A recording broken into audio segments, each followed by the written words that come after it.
back, everyone. We're now resuming meeting number 83 in public to discuss the business of the committee.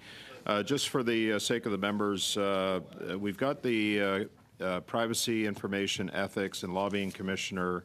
We're working on getting them here to discuss their reports to Parliament. I know that there's some interest in particularly the Privacy Commissioner's information as it relates to his report. So we're looking at the 16th of doing that.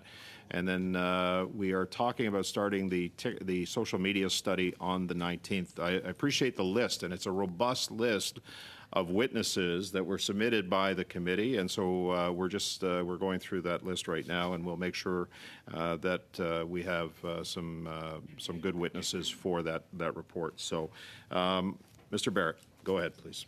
Thanks very much, Chair. So I have two things that I'd like to address while I have the floor. The first comes in the context of media reports this week and with the backdrop of the cost of living crisis that's facing Canadians. We learned that a $1 billion government program has had serious questions raised by whistleblowers about $38 million of that spending. And that's just what's been revealed so far, obviously, through these whistleblower accounts that have been reported on in the media. This is, again, with the backdrop of this cost of living crisis, this national debt that's growing at a record pace, inflation at 40-year highs. We have Canadians who are facing mortgage payments, rent payments that have doubled over the last 8 years. Food price inflation is driving record food bank use. 7 million Canadians using the food bank. A third of those food bank users are children.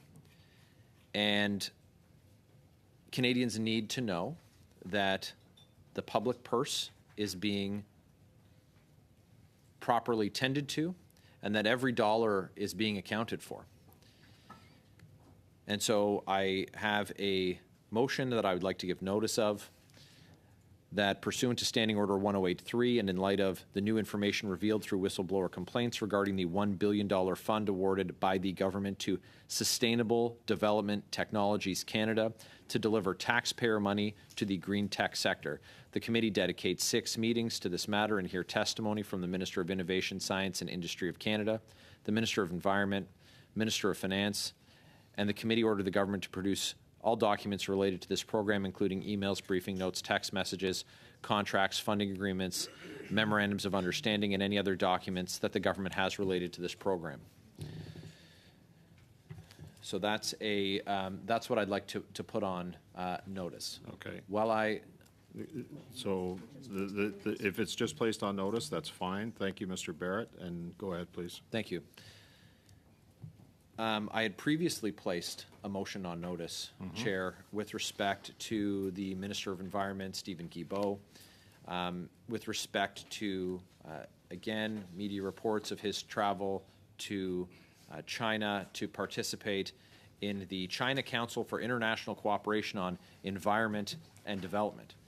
And this raised serious questions by the public, by commentators, by the media, and of course by opposition members of Parliament about the minister holding a formal role with this PRC-controlled state body while also serving as a Minister of the Crown for Canada. It's important that Canada, of course, dialogue on the world stage, Chair, but in light of the matters that we have such fundamental disagreements with the dictatorship in Beijing over, it's objectionable that the minister sit on this body. Now, the charter for this organization states, and I'll quote, "with the approval of the People's Republic of China government," and adds that, quote, "the Ministry of Ecology and Environment of the People's Republic of China serves as the executing agency of the CCI-CED, providing guidance for its operations, implementation, and daily management," end quote. So it's not an independent body, and it is arm's length of the PRC state and the ruling Communist Party. Now, should that be in doubt, of course, this is chaired by an individual who's the PRC's top-rank vice premier and a member of the Communist Party Central Committee Political Bureau, their Politburo. This individual has been described as the most trusted aide of the president of China, and of course has been recently appointed to oversee the seizure of power in Hong Kong. So Canada's involvement with the CCI-CED is not new, but a lot has changed in recent years with this organization. Of course, we just dealt with and are in the process, we just dealt with a study on foreign interference, which we heard testimony that implicated the dictatorship in Beijing. And that, of course, we've heard reports from our national security bodies concerning the targeting of members of Canada's House of Commons, including a member of the NDP, Ms. Kwan, a member of the Conservative Party, Mr. Chong, and former members of Parliament. And we saw, of course, actions by the government, the dictatorship in Beijing, that were reprehensible, including the imprisonment for an extended period of time of Canadian citizens Michael Kovrig and Michael Spavor. These were they were illegally detained in that country. We've recently heard, and it's been verified, that the People's Republic of China, the dictatorship in Beijing, was operating police stations in this country to intimidate members of the Chinese diaspora community who are living here, and of course, our Parliament recognized that there was a genocide that's being perpetrated by the dictatorship in Beijing on Uyghur Muslims. So all of this is happening while China is also not a good actor on the world environmental stage. And the New York Times last month posted that China generated 14% more electricity from coal, its dominant fuel source, than it did in 2022. As of January, China had more than 300 coal-fired power plants in various stages of proposal, permitting, or construction, according to the Global Energy Monitor. That was in the New York Times on July 20th of 2023. This trip by a minister of the Crown, a Canadian minister to China, is in the context that I've just described, is completely inappropriate. And that's why the motion that I put on notice previously, I'd move now that pursuant to Standing Order 1083H and in relation to Minister Stephen Guilbeault's recent collaboration with the Chinese Communist Party, a foreign government undertaking human rights abuses and actively interfering in Canada's democracy, the committee invite Minister Guilbeault to appear before the committee and testify for no less than 2 hours within 2 weeks of the adoption of this motion. Thank you, Chair. The motion has been on notice since September 15th. It is in order. Motion has been moved. Any discussion on the motion? Ms. Khalid, I see your hand up. Please go ahead. Thank you very much, Chair, and I appreciate Mr. Barrett's concern with climate change. I think it's a great turnaround. And I look forward to working with him on Canadian climate change issues also. A couple of things that I want to put on the record, Chair. Firstly, the council that Mr. Barrett is talking about was created in 1992 when the opposition leader, Mr. Poilievre, was a cabinet minister under Stephen Harper. And that the last environment minister under Mr. Harper and his colleague, Mr. Poilievre, actually praised the council for the work that it's done to help China tackle its environmental problems. I think we need to be mindful to be consistent and clear in what it is that we're trying to do. I think it's to be a little bit disingenuous by colleagues to put forward a motion that clearly contradicts the work of that previous government to now in opposition. The second point, Chair, that I'd like to make is that I really don't see the relevance of this motion in our committee. We are tasked quite clearly, and I think our mandate is quite clear. And I mean, as much as I appreciate Mr. Barrett's newfound love for tackling climate change, I do think that this is not an issue that belongs in this committee at all. In fact, I encourage him to take this to our Environment Committee or to many others. In this committee, we talk about access to information, privacy, and ethics. We have a very specific mandate, and I don't think, Chair, that this motion falls within that scope. I would ask if you can perhaps consider, but I'll leave my comments here, and I look forward to discussion from colleagues. Okay, thank you, Ms. Khalid. I've got Mr. Couric, followed by Mr. Green. Go ahead, Mr. Couric.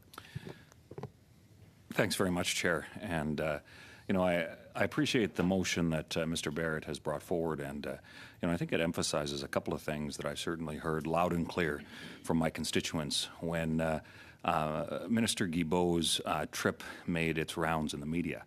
And the fact that you have Environment Minister from Canada that seems more interested in collaborating with communists than actually being proactive and productive at dealing with environmental challenges in our country is deeply troubling.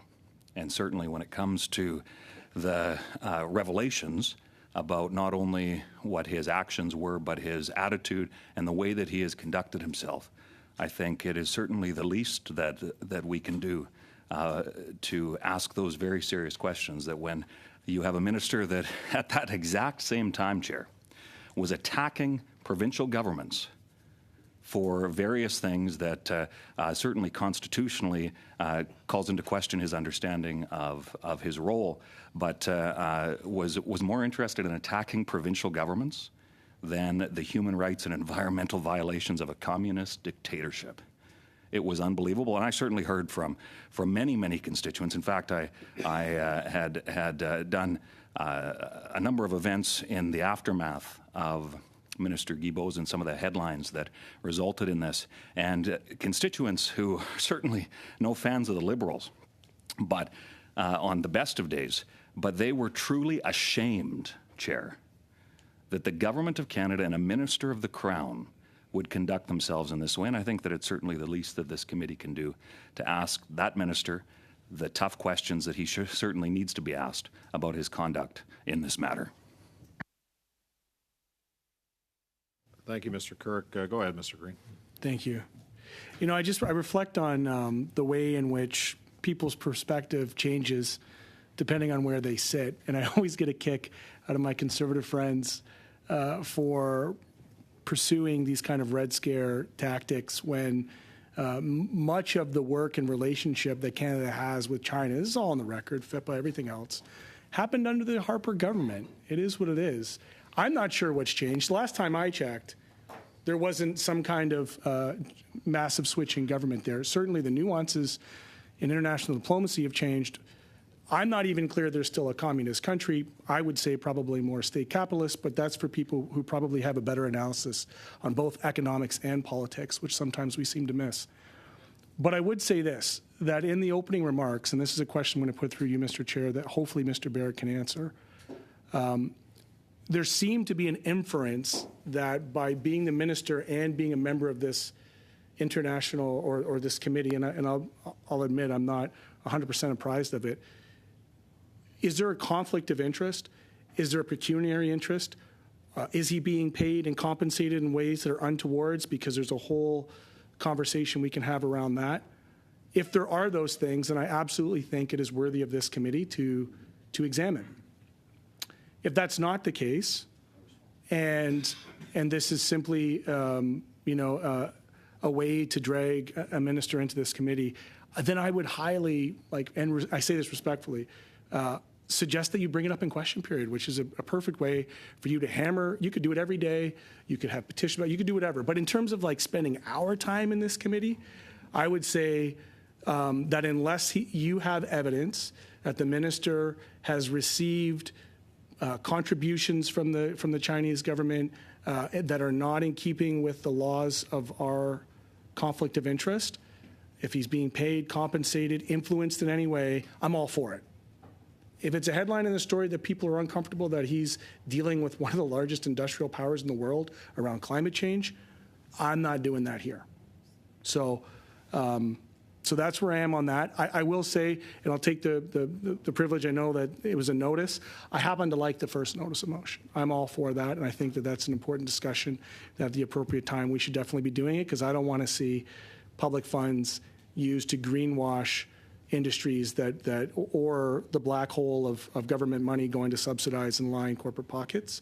I would rather see that invested in better ways, and I'm all for that. So the appropriate time, if we're prioritizing where we're spending our time, I'll just put to my friends in the Conservative Caucus, I would be much more interested in the notice that was put, the motion that was put on notice, than I am in this one. Thank you. Thank you, Mr. Green. I am going to let Mr. Barrett respond, and then I'm going to have a few comments after that. Go ahead, Mr. Barrett. Okay, thanks very much, Chair. I appreciate Mr. Green's comments. Look, the biggest challenge that is presented by a minister of the Crown, minister for the Government of Canada, in this situation, aside from the discomfort and what I think is in bad taste, a lot of it as I described, this isn't an independent organization. When you have the and you have the top people from this government who are working hand in glove in this fashion. The transparency that we're used to here, aside from whatever characterizations or analysis we want to make about the structure there, and you talk about what changes there have or haven't been over the last couple of years. There haven't been any elections, so we know that. This is a committee that a Minister of Canada, the Crown, is sitting on, that is controlled by a foreign government. And so the conflict that's presented is the interests of this organization are not in the environment or in addressing global climate change. It's in whatever the political desires are of the CCP. And so that's not clear when you go to their website. It takes some examination, you need to parse out who these people are and who they represent and what they're doing. And bringing Canada there to, and with respect to the other motion you spoke to greenwash, it's 100% what they're trying to do with their image. What I would like to see, what I hope that the committee will take the opportunity to do, is speak with the minister about this perceived conflict in his ability to represent Canadians while acting on this organization that is clearly under the control of the CCP. It's not an altruistic organization that's looking to meaningfully reduce the emissions in China. They're not gathering our best practices. They're dining out on Canada's reputation, and that's a problem.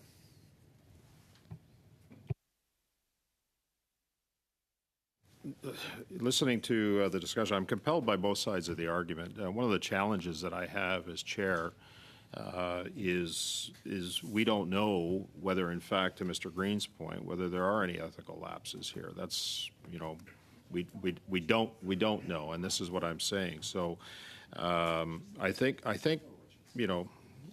being compelled by both sides of the argument, I think what we should do is let this motion go to a vote, and then let the committee decide whether, in fact, this is a direction that we want to take on this particular motion as presented by Mr. Barrett. So I'm going to go ahead, please. Go ahead, Ms. Khalid. Thanks, Chair. I understand and appreciate the role of the opposition, which is to find anything, everything, just throw everything at the wall, whatever may stick, whatever may not. But I have been waiting, and pardon my frustration, Chair, I have been waiting for months and months and months to start a study that is so important to me. It is so important to young people all across this country. I just had a meeting with my youth council who all tell me how afraid they are of social media and the use of their data, their privacy, their safety and security online. I'm just not understanding why one thing after another on mere conjecture is what it sounds like. Maybe there's something there. Let's go and dig it up and see if we find a bone here. I would rather take up a motion and to study it, knowing and understanding how much my constituents, how much Canadians are waiting for us to do something about the issue of social media and how it impacts the safety, security, the privacy of Canadians, and especially young people in my community. Chair, I strongly think that this motion should be voted down and that we move on to an issue that Canadians genuinely care about, that we can put in solid recommendations for, that we can hear from solid experts and actually try to resolve an issue that is going to impact the daily lives of Canadians today. Thanks, Chair. Okay, thank you, Ms. Khalid, and you'll have that option to vote soon, I hope. But we are planning on starting the social media study, as I said earlier, on the 16th. So we're going to proceed on that basis, depending on what happens with this motion. Monsieur Villemure, vous êtes prochaine, s'il vous plaît. When we're talking about ethics and our committee, we want to look at what is fair, what is right, and what is okay. We cannot confuse a bias or a prejudice with reality. We can't pass a judgment on something that's based on an opinion. And the goal of our committee is not to find blame, but rather to shed a light on an issue. And in this case, I don't see the public interest. I'm not saying that it's completely absent, but in all the things that we have to look at, I'm not sure that it's the best decision to make now, considering, as said Mr. Green, we need to focus on a conflict of interest. Was there a conflict of interest? It's hard to say. And so I think we should choose an alternative to that motion. Cette alternative est... Thank you, Monsieur Villemure, for that. We don't have that alternative in front of us. We have the motion before us, and we'll be voting for or against. Mr. Green? Thank you. So, look, I'm going to try to maybe explore some alternatives. If this is a developing story and more information comes out beyond kind of an editorial scope, i.e., there is nefarious funding, dark money, there is, I heard dining out, that was interesting for me. You know, if there is some egregious stuff happening in these meetings that is a developing story, I would be interested to hear evidence. I wouldn't be interested at this time. I would say to my friends from the Conservatives that if they want to hold this motion and allow this to develop, and should there be an opinion from any of our commissioners, should there be like any kind of evidence floated anywhere around improprieties in this particular meeting of people, I would be open for it. At this point, we don't have any of that. And so for that reason, you know, perhaps there's an ability for us, Mr. Chair, to request a document, a briefing from the minister prior to dragging them forward, something that's an intermediary step than taking up the time and the theater of having them come in. Absent of that, as I had mentioned before, there is question period for the honourable members from the Conservative side. There are order paper questions and other things that we can use as tools. But if there's a smoking gun, I would need to see it. If there's not one, then I will not be supporting this. And if they think that this is something that they want to pursue in earnest and not in the way in which we do political theater, then I would urge them to maybe hold off on moving it now and allow it to develop. If it goes to a vote now, it fails. I'm saying that if there's more to it, I'm open to it. Okay, thank you, Mr. Green. I really appreciate the options that you've presented here. I think they're reasonable options. I don't see any further discussion on this, so I'm inclined to go to a vote on this. There is an option to adjourn debate if somebody chooses to, but in the absence of that option being proposed, then I am going to go to a vote. Okay? And I see that we don't have consensus on this particular motion, so I'm going to ask the clerk for a recorded vote, please. Madam Clerk, if you want to conduct that. So it's the vote on the motion moved by Mr. Barrett. Mr. Baines, No. Ms. Damoff.